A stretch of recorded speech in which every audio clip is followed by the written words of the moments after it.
Tuhan bersamamu dan bersama rohmu. Inilah Injil suci menurut Yohanes. Dimuliakanlah Tuhan. Dalam amanat perpisahannya, Yesus berkata kepada murid-muridnya, Aku berkata kepadamu, sesungguhnya kamu akan menangis dan meratap, tetapi dunia akan bergembira.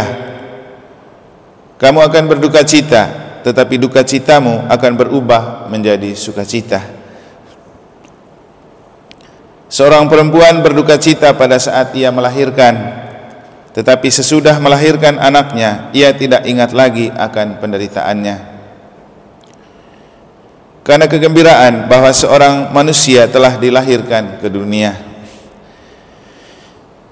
Demikian juga kamu sekarang diliputi duka cita, tetapi aku akan melihat kamu lagi dan hatimu akan bergembira, dan tidak ada seorang pun yang dapat merampas kegembiraanmu itu daripadamu.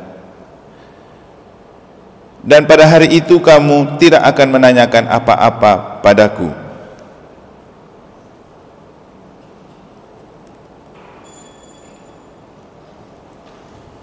Demikianlah sabda Tuhan. Terpujilah Kristus.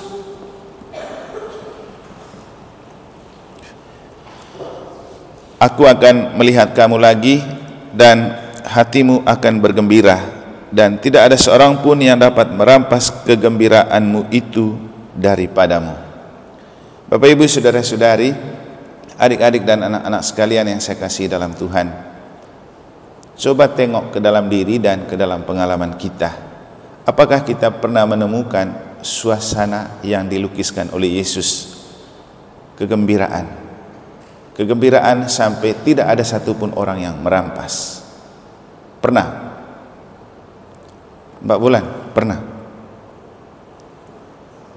Rasanya sering, tetapi kita tidak menyadari karena kita tidak punya waktu untuk melihat kembali perasaan kita. Makanya ikut ME Bapak Ibu, untuk mengasah perasaan. Karena di ME itu Anda akan diminta untuk mengkomunikasikan perasaan, mengandaikan kita itu tidak mati rasa. Dan saya rasa ini persoalan terbesar dan terberat dalam hidup kita. Kita hidup tapi kita tidak merasakan apa yang sedang kita hidupi dan apa yang sudah kita lalui. Tidak mudah, karena mengandaikan orang tidak super sibuk, atau kalau sibuk orang ada waktu untuk duduk diam merenung.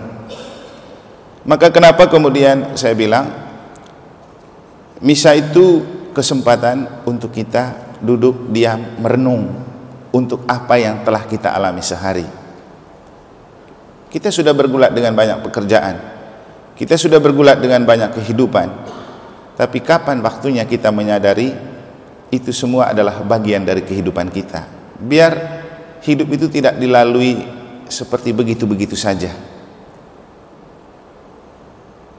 Kita harus mampu menemukan kapan kegembiraan yang dilukiskan oleh Yesus itu dapat kita temukan dalam hidup kita. Tanpa kita menemukan itu, kita tidak akan pernah doyan untuk berdoa, kita tidak akan pernah tertarik untuk menjaga hidup rohani. Kegembiraan yang dilukiskan Yesus itu sebuah perasaan, dan memang gembira itu sebuah rasa, bukan pemikiran. Dan rasa itu harus kita bisa temukan dalam hidup, karena kalau tidak kita temukan itu dalam hidup, kita tidak akan pernah mau menjadi pribadi yang bersyukur. Tapi kata Yesus, tidak mudah juga untuk kita menemukan suasana gembira kalau kita tidak melalui suasana tidak gembira. Nah, kita sering dalam hidup justru mengalami suasana yang tidak menggembirakan. Tapi tanya juga, penyebabnya karena apa? Kita banyak bersedih, berduka cita, merasa menderita Tapi coba tanya juga penyebabnya kenapa. Kegembiraan yang dimaksudkan oleh Yesus itu terkait dengan iman. Makin kita beriman, makin kita percaya, makin kita berdoa, makin kita menemukan situasi dan kondisi yang mencekam atau membuat kita terbelenggu, itulah jalan menuju kegembiraan yang dimaksudkan oleh Yesus. Istilahnya harus melalui salib. Jadi kita harus mengalami pergolakan perasaan dulu, perasaan-perasaan yang mencekam, mencemaskan, mengkhawatirkan, menakutkan. Tapi kita menghadapi perasaan itu dengan sebuah kesadaran bahwa Tuhan pasti menyiapkan sesuatu yang lebih besar dari apa yang sedang saya gumuli. Karena rahmat memang gratis, tapi tidak otomatis. Jadi kita kalau mau mendapat banyak rahmat dari Tuhan, tidak bisa satu kali minta dapat. Tanpa perjuangan dan pengorbanan itu tidak akan mendapatkan rahmat.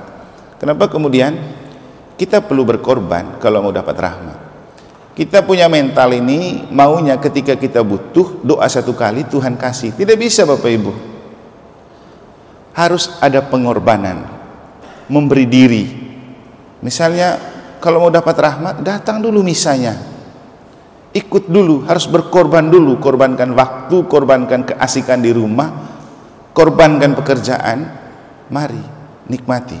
Apalagi sering saya bilang, misa itu kebahagiaan, karena disitulah Tuhan memberikan kita kebahagiaan. Apalagi dulu setiap kali habis baca Injil dibilang, berbahagialah orang yang mendengarkan sabda Tuhan. Dan mendengar kita suci itu membahagiakan sebenarnya. Kalau kita betul dengar dengan sebuah kesadaran, hanya sabda Allah yang membuat kita enjoy. Demikian juga ketika kita terima tubuh Kristus, berbahagialah saudara-saudari yang diundang ke perjamuan anak domba. Jadi kita itu datang misa untuk bahagia. Jangan sampai datang misa pulang tidak bahagia, tidak usah datang. Tapi tidak akan pernah kita menemukan kebahagiaan dalam misa kalau juga kita tidak datang karena percaya. Itu kata kuncinya, datang karena percaya. Kalau hanya datang-datang sebagai sebuah formalitas, tidak ada gunanya. Nah, Bapak Ibu bisa melihat kenikmatan yang diperoleh dalam batin ketika Anda misa harian dengan misa hari Minggu. Rasa enggak? Kalau Anda tidak rasa, berarti Anda itu mati rasa. Kalau saya yang merayakan saja, yang memimpin, rasa bedanya. Jadi kalau kita misa harian itu, aduh, rasanya betul-betul kita menikmati. Tapi kalau hari Minggu, kita akan terkontaminasi dengan banyak pemandangan. Belum lagi lihat muka orang yang kita tidak suka dan tidak suka dengan kita. Oh, macam-macam lah. Karena ada juga yang datang misa karena memang dia harus ikut misa hari Minggu karena orang Katolik. Tapi apakah hatinya betul untuk misa juga belum tentu. Jadi keasikannya berbeda. Makanya seringkali kepada beberapa orang saya mengatakan, kalau kamu mau betul mengalami sebagai seorang Katolik dan apa artinya misa bagimu, ikut misa harian. Di situ punya nilai berbeda, keasikan berbeda.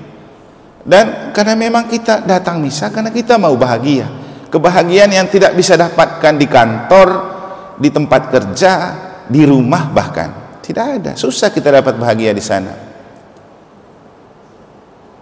Bisa tanya kepada anak-anak Bapak Ibu yang ikut prakemas kami, kebahagiaan yang mereka alami di sini 1 malam 2 hari itu beda dengan yang didapatkan di rumah. Atau bandingkan cerita yang saya bilang, Justin dan Samuel, tengah malam mereka bermain di lapangan itu dengan lampu yang habis acara.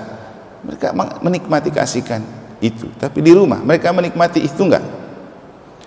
Nancy, dia menikmati betul kebahagiaan kalau datang ke gereja, makanya dia lama-lama main dengan teman-temannya. Itu kalau orang datang dengan hati. Nah, kita yang datang misa, yang lama-lama duduk habis misa, itu karena memang dia mau bahagia dan merasakan kebahagiaan di sini. Tapi ada orang lain yang tidak tenang selama misa, maunya cepat-cepat. Berarti memang dia tidak tahu untuk apa dia datang misa. Jadi kembali ke soal rasa. Kita ini hidup dengan kita menyadari perasaan kita, atau hidup seperti robot gitu, robot atau patung atau ogo-ogo. Kita manusia ini jangan mati rasa. Dan kita harus tahu kapan kita bergembira, kapan kita berduka cita. Dan kita juga harus tahu kita itu berduka cita karena apa. Nah, maksud dari Yesus itu, kalau karena dekat dengan Yesus dan karena melayani Yesus, kita dibikin sakit hati, nanti ada sukacita yang tidak dapat diambil oleh orang. Saya sendiri sering mengalami hal ini. Kegembiraan yang tidak bisa dirampas oleh orang lain, justru ketika saya bisa melalui badai-badai kehidupan yang menerpa, entah karena orang cibir, orang caci maki, orang persoalkan. Kenapa? Itu adalah cambuk dan jalan salib untuk kita menemukan sukacita yang lebih besar. Tanpa dibombardir, tanpa siap dicaci maki, dicela dan dibenci, kita tidak akan pernah menemukan kebahagiaan itu. Tapi ingat, karena Yesus. Nah, Bapak Ibu sebagai fungsionaris pastoral, pengurus KBG, pengurus lingkungan, harus pernah sakit hati karena dicaci maki oleh anggota umat, dicuekin, tidak dipeduliin, atau dipersoalkan. Itu baru top. Tapi jangan karena itu langsung ciut. Justru itu terus membangkitkan semangat. Karena seperti kata Yesus dalam bacaan pertama kepada Paulus, kata Tuhan, jangan pernah takut dan jangan diam mewartakan kerajaan Allah. Jadi jangan takut dan jangan diam. Tidak ada satu orang pun yang akan membinasakan engkau. Dan memang terbukti ketika orang-orang di Korintus mempersoalkan dia, mencaci maki dia, menghina dia, membenci dia, tiba-tiba ada seorang gubernur nama Galio justru membela dia, seorang pemimpin. Siapa yang suruh? Jadi Tuhan itu kalau sudah omong, dia tahu apa yang terbaik yang diberikan kepada kita. Hanya kita yang tidak percaya. Ya, kembali ke pengalaman saya, justru saya percaya betul dengan moto saya, aku tidak seorang diri. Itu yang meyakinkan, menguatkan, menghibur dan menggembirakan saya ketika menghadapi kenyataan apapun. Yang penting percaya. Kalau tidak percaya juga sama saja. Jadi Bapak Ibu, kita pasti mengalami krisis kegembiraan, itu pasti. Karena kita banyak memakai tenaga kita, hidup kita untuk pekerjaan. Ingat, pekerjaan itu bukan tuan dan hamba. Itu objek. Tanpa kita fokus pada pekerjaan itu, Tuhan masih memberikan kita nafas. Karena nafas tidak diberikan oleh pekerjaan. Pekerjaan hanya memberikan kita gaji, kadang juga gengsi. Tapi rahmat tidak. Rahmat diterima bukan karena kita bekerja lembur, tapi karena kita berkorban meninggalkan pekerjaan untuk dekat dengan Tuhan dalam doa. Itu baru dapat rahmat. Jadi kalau tidak ada pengorbanan, biar Anda rajin bekerja, biar Anda kaya, tidak akan membuat Anda bahagia. Karena bahagia itu bukan produk dunia, bahagia itu bukan pemberian dunia, bahagia itu anugerah Allah. Nah, makanya dalam novena salah satu karunia roh yang kita terima itu kan roh kebahagiaan, anugerah sukacita. Itu yang kita minta dalam novena. Jadi saya rasa rugi juga kalau kita tidak memanfaatkan novena ini untuk mohon karunia Roh Kudus. Kan ada 7 itu, 7 hal yang memang sangat penting untuk hidup kita sehari-hari. Tapi kan orang anggap remeh itu. Jadi bersyukur dan beruntunglah Anda yang datang. Karena lagi-lagi kalau mau bahagia tidak cukup dengan salam bahagia. Kita harus dekat dengan Tuhan. Karena bahagia itu punya Tuhan. Kalau mau bahagia, kita membiarkan Tuhan bekerja dari dalam diri kita. Karena hanya melalui roh yang bekerja di dalam diri kita, Tuhan bisa mengubah duka cita menjadi sukacita. Ada banyak orang yang menyakiti kita, melukai kita. Tapi seperti yang sering saya bilang, Tuhan tidak pernah menyakiti kita. Tuhan tidak pernah mengecewakan kita. Tuhan tidak pernah melukai kita. Malah Tuhan selalu setia mengobati luka hati, luka batin, kekecewaan, kekhawatiran, dan apapun yang menyiksa perasaan kita. Bapak Ibu, kalau galau dan perasaan tersiksa, jalan terbaik yang dibuat adalah berdoa. Itu yang memberikan ketenangan. Itulah kekuatan rohani. Dan itulah mengapa kita butuh bantuan Roh Kudus. Dan itulah kenapa Yesus menjanjikan supaya Dia memberikan Roh Kudus itu untuk kita. Maka kita lanjutkan dengan memohon karunia Roh Kudus lewat doa mohon 7 karunia Roh Kudus.